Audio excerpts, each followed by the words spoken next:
the new adventures of Sherlock Holmes, starring Nigel Bruce as Dr. Watson and Tom Conway as Sherlock Holmes.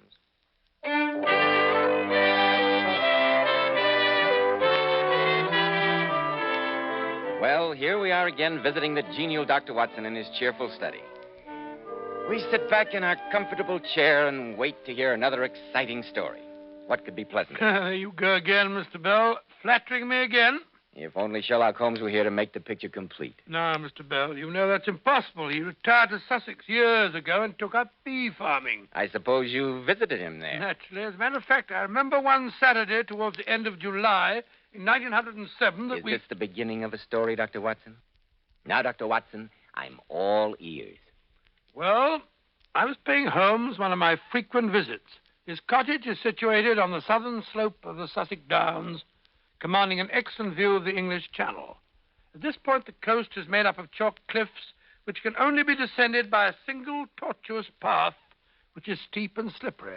At the bottom of the path, there are curves and hollows, which make splendid swimming pools and are filled afresh with each flow of the tide and warmed by the sun.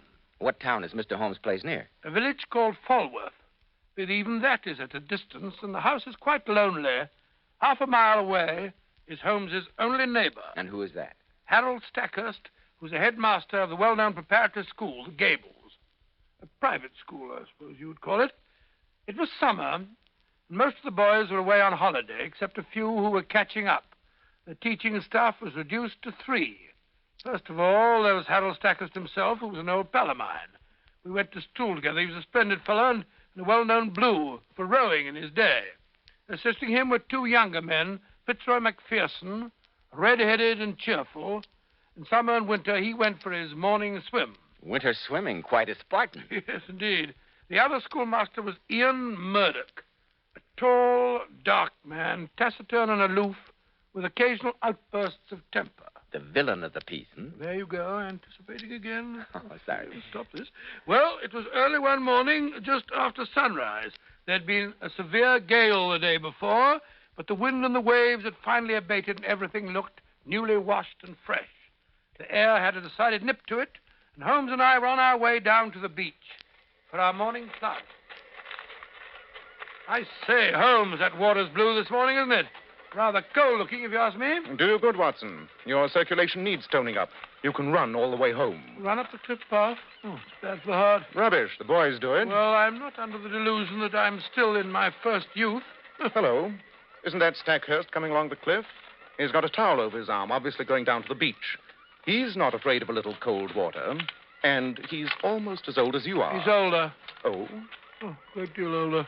He was 2 forms above me at school. Dear, dear, quite an old man. I had no idea that... Stop ragging me, Holmes. Hello there, Stackhurst. Hello. Hello. Going swimming? Yes, wait for us. Come on, Watson. Oh, bless my soul if it isn't Watson. Delighted to see you, old chap. I thought you weren't coming down for another month. Well, I just couldn't stay away any longer. I'm so fond of the swimming. Yes, Watson has just been saying that there's nothing like a good dip before breakfast to tone up the system. What did you say, Watson? Oh, I think so. Stackhurst, where are your 2 young assistants, Macpherson and Murdoch, the gloomy Scot? I've never known them to miss their matutinal plunge. Oh, well, Murdoch has had to keep some of the boys at their algebra. He'll be along later. Macpherson has gone on ahead. I expect he's in the water now. Any more outbursts of temper on Murdoch's part lately? No, not since last week, when he found a boy putting toads in his bed. His temper is ferocious, Holmes. I suppose I should give him dismissal, but he's such a confoundedly good teacher. A little bit of temper won't harm the boys now and then. Help to keep them in line. Yes, I'll wait till the next fellow who wants to put extraneous objects in Murdoch's bed will think twice about it. Look, there's someone staggering up the edge of the cliffs. Yes, he's in bathing trunks and an overcoat flapping in the wind. What's the matter with him? Drunk, probably. Look at him reel. A fine example for my boys. And who the devil can it be? Yes, it's Macpherson. I could tell that red hair anywhere. He's trying to wave to us. I've never known him to behave like this. He's not drunk. He is in agony. He needs help. Hurry, Watson, run. I say, he's fainted. No, he's trying to get up again. Well, he's writhing on the ground. Courage, old boy. We're coming. Pain. I can't breathe. killing me. What is it? What's happened to you? The mane. The lion's mane. Good heavens, he's having convulsions. His face is turning purple. Now he's stopped. Thank heaven. How is he, Watson? I can't see him breathe. He, wait a minute. Yes, he's dead. Some terrific shock. His heart gave out. Look, he's bitten through his lower lip. The paroxysm of his agony. What could it have been? He's not wounded. No signs of a struggle. Take that coat off. Let's take a look at him. Easy now, easy. Good heavens, Holmes, his back. Just look at his back. Great red welts round his shoulders and round his ribs. Oh, this is terrible. What was it he tried to tell us? He said something about a lion. A lion's mane, to be exact. Well, you don't think he's being clawed by a lion or some wild beast in this part of England? It's unthinkable. Quite. Besides, the claws of an animal would have dug deeper. These welts are inflamed, and there are little red spots at certain intervals. It looks as if someone has used a lash on him. A thin iron scourge with knots, poisoned knots. Who could it have been? There's been no one along the edge of the cliff, and we can see for miles. No, on the beach. And there are some fishing boats, but they're too far out. I wonder... Did anyone bear him a grudge? Had he quarreled with anyone? Why, no. That is, not recently. Hello. What's up? Why do you all look so serious? Well, hello, Murdoch. Where did you come from? The classroom. I just left the boys. But what's the matter with McPherson? What's he lying like that for? He's dead. Murdered. He's been flogged to death. Dead? It's horrible. Who could have... We don't know. Is there anything I can do? Yes. Yes, go back to the house, send for the police, and keep the boys indoors. I don't want them mixed up in this. Certainly, of course. Dead, I can't believe it. Stackhurst, you stay here with the body. Watson and I will go down to the beach to see what we can find. Good. But don't be any longer than you can help. Come along, Watson. Here's the path leading down the face of the cliff. The only path for miles. If he was attacked down on the beach, the murderer is still there. I say, he may be armed. I'd better go back for my revolver. Suppose the murderer goes for us. Rubbish. Come along. We've no time to waste. They escape. Careful. There's clay here. Slippery. Look, Holmes. Footprints. Yes, the same one's descending and then returning again. McPherson, undoubtedly. That means no one else has been to the beach by this path since the storm. And here's the mark of his hand where he fell. And the print of both knees. That's all that the path holds for us. Now for the beach itself. Look, there's quite a lagoon left by the tide. His towel is lying beside it. Folded and dry, so he didn't enter the water. There's his sweater beside the pool. Look here, on the sand, footprints. Naked and with a canvas shoe. Presence again, that proves he made ready to bathe, but the towel shows he returned without bathing, or at any rate without drying himself. Look, Holmes, there are some distant figures up there on the beach. Too far away. Besides, this lagoon lay between them and McPherson. Perhaps the fishing boat. Perhaps, but I can see no sign of a boat having been beached along the shore. Yes, but then how... Quite. Couldn't it be Stackhurst? We saw him coming from the direction of the gables. How about Murdoch? He has a glowering look. I don't trust him. Do you think that he really was up at the school with the boys? That is an alibi we shall have to look into. Hello, Stackhurst. Why did you leave the body? Murdoch sent down one of the gardeners to stand watch over it, so I came along. Besides, I've just thought of something. Yes? You asked if anyone had a grudge against McPherson, and I thought I ought to tell you. Go on. Well, about a year ago, this chap Murdoch was rather fond of a girl down in the village. But McPherson cut him out. Murdoch didn't seem to mind at the time, but about 2 months later, McPherson and Murdoch had a pretty bad row. Murdoch was always a bit fiery, you know. Well, when McPherson's dog got excited, he went for Murdoch, and Murdoch went into one of his rages and threw the animal out of the window. Well, the dog wasn't hurt, and the quarrel was patched up. At least so we all thought. But you never know. Resentment sometimes smolders for a long time. Yeah, particularly if there's a woman in the case. Quite. Well, let's have a look at the towel and sweater. We've seen everything else there's to see down here. Hello. There's something in the pocket of his sweater. It's a note. Dear me. A note of assignation. Well, what's it say? We'll be there in the same place, darling. Until There you are, then, woman. All my love, Maudie. Why, that's the girl. The one I told you about, Maud Bellamy. Macpherson was in love with her. Obviously. This whole affair has upset me so it may give the school a bad reputation. It was only by chance that several of the boys weren't with Macpherson when it happened. I say, was it chance? After all, it was Murdoch who held him back. He was the one who insisted on algebra before breakfast. At present, I'm more interested in this girl than in Murdoch. Suppose we take a walk to Falworth and call on her. All right, do. I'm with you. Come along. Oh, not so fast, Watson, not so fast. We'd better dress first. We might cause quite a stir parading down the village streets in these costumes. Remember, you've still got your bathing suit on. Yes, sure I have.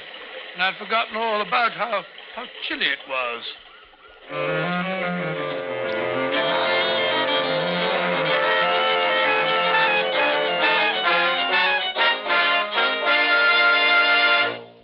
In just a moment, we'll find out what Sherlock Holmes discovers in his visit to Maud Bellamy.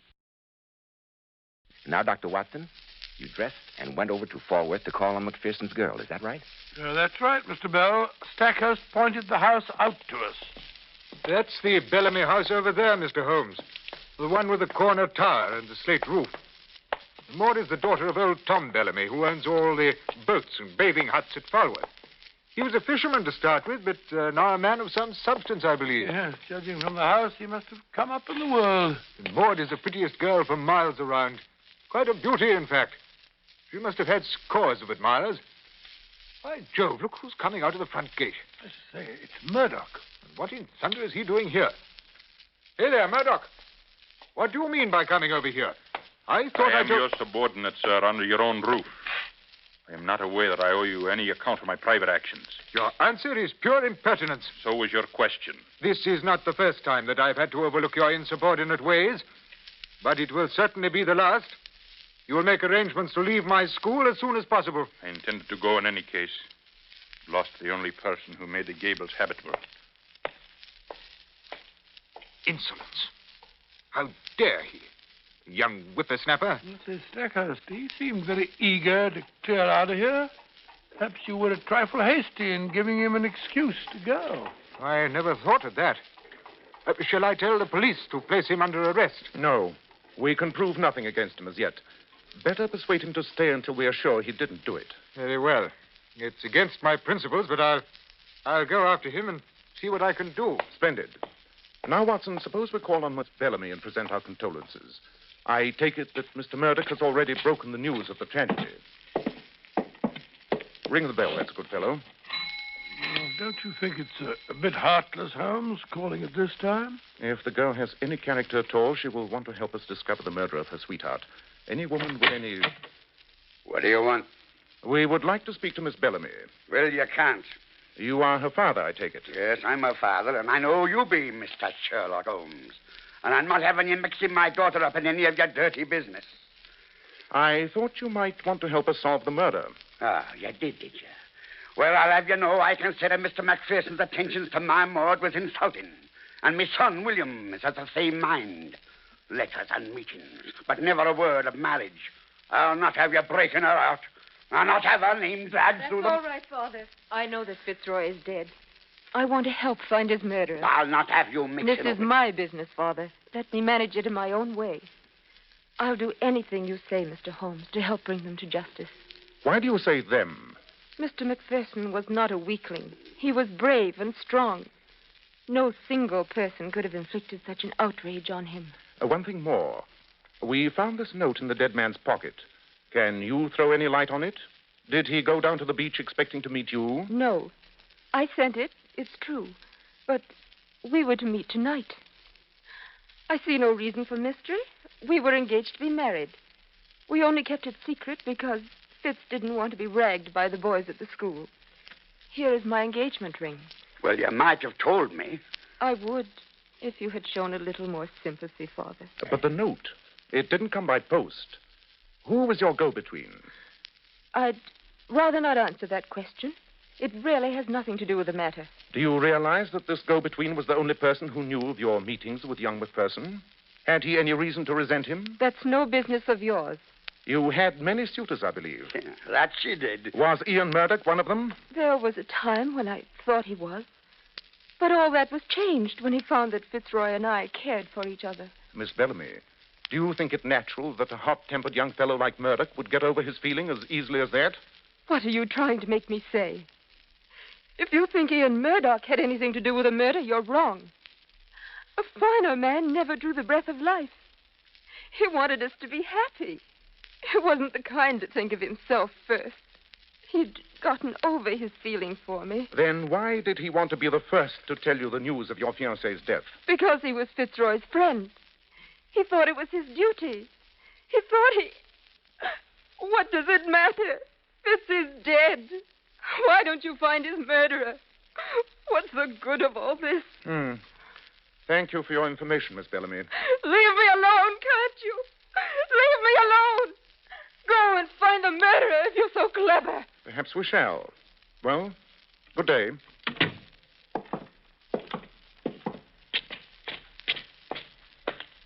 Looks like another blank wall to me, Holmes. Perhaps.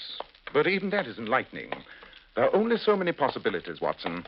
We may finally arrive at the correct solution by crossing off all the rest.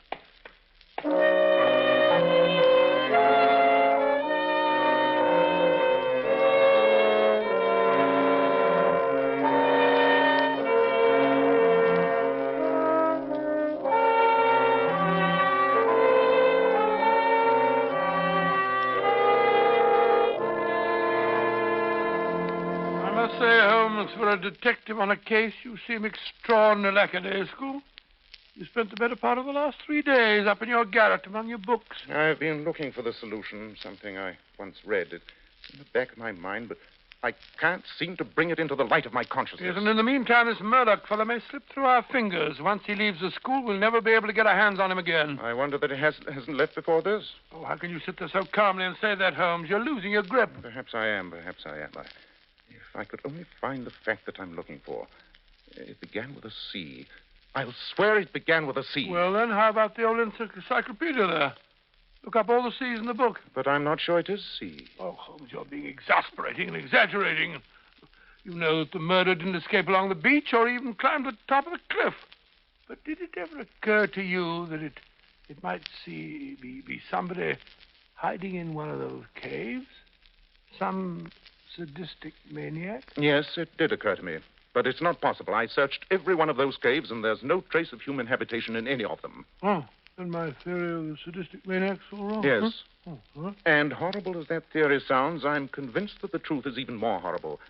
That death came from the sea, and the truth is more ghastly than anything you can imagine. Oh, you make the chills run down my spine.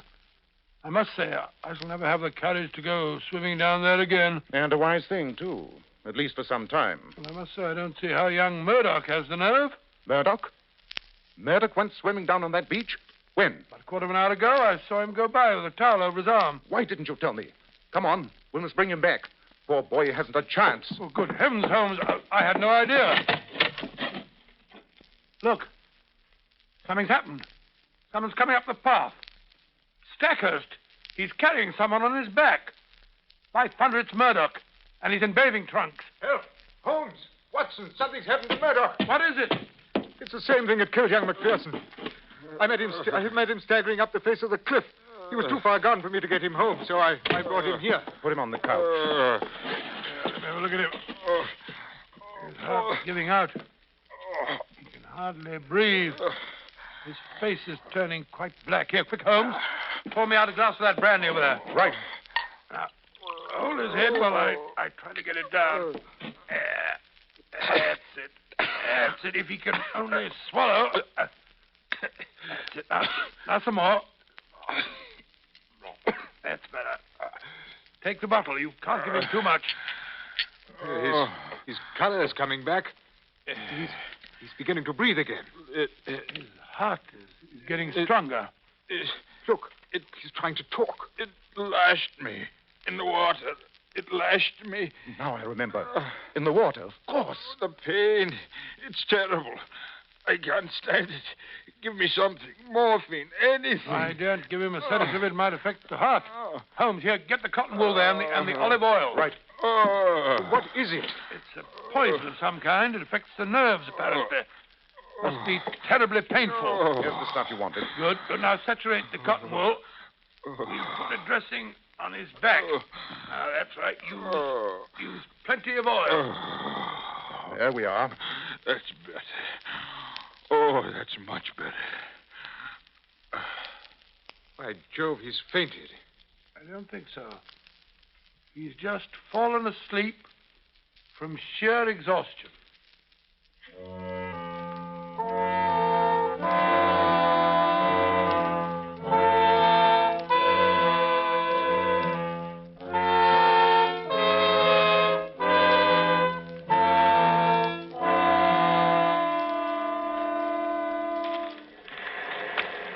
Well, Watson, how's our patient coming along? Splendidly. The nurse says we can move him tomorrow. Splendid physique that boy must have had to stand up under the strain. I say, Stackhurst, we all owe that chap an apology for suspecting him of McPherson's death. Yes. But who in thunder did kill him? I'll show him to you, if you like. You've discovered the murderer? Yes. One of the most gruesome instruments of torture ever devised. He is waiting for us at the foot of this cliff. But is it safe to go down? You said that murder... Yes, if you don't go too near. Come along. All right, if you say so. Well, the tide's coming in. I don't see any murderer. I mean... No, he's not as obvious as all that. Treacherous as well as deadly. I must say, this place gets on my nerves since the tragedy. I haven't allowed the boys to go in swimming lately. I suppose it's foolish of me. On the contrary, you would have had a few more tragedies if you'd allowed them to swim. This death strikes like lightning. There's no escaping it. But great Scott, if it's as dangerous as all that, we'd better get back up the cliff before the murderer finds us. We're quite safe unless we take a dip in the lagoon McPherson went swimming in. What? But I thought you said that he didn't go into the water. So I did. The towel fooled me. The truth of the matter is that he was in such agony when he came out that he failed to use the towel. That's what threw me off the track in the first place. But the murderer? Down here. Where's he? Under the cliff, where the lagoon is quite deep. Ah, there's your murderer, on that rocky shelf about 3 feet below the surface. Look down there. See it? Why, it's a tangled mass. Great Scott, it's alive. It's vibrating and waving. A hairy creature with streaks of silver amongst its yellow stresses. Oh, what a foul and sinister thing. Sinister enough. The death that comes from the sea. As fatal as a cobra and more far-reaching. That is Cyanea, the fearful stinger, sometimes called the lion's mane. Well, I've been born and bred in these parts, and I've never seen anything like it. Ugh, look at that foul thing. Well, it doesn't belong to Sussex, I swear. Just as well for Sussex. The southwest gale must have brought it up. What do you say? Shall we end this murder forever? Shall we end it by all means? Very well. I think this boulder should do the trick. Help me move it. It's too heavy for one man. Right. There she goes.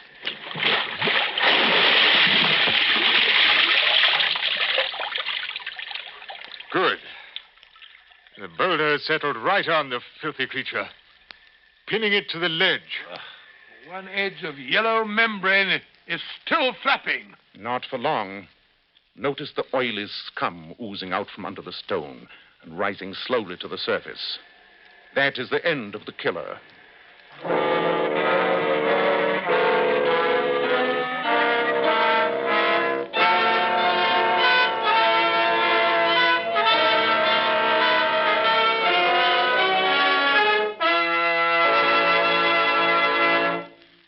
Lion's mane. I've never heard of that before, Dr. Watson. Mr. Bell, neither had I. Holmes discovered the article that he'd been searching for and read it to us.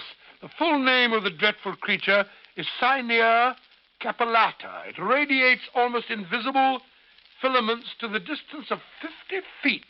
Within that radius, it is as deadly and far more painful than the bite of a poisonous snake.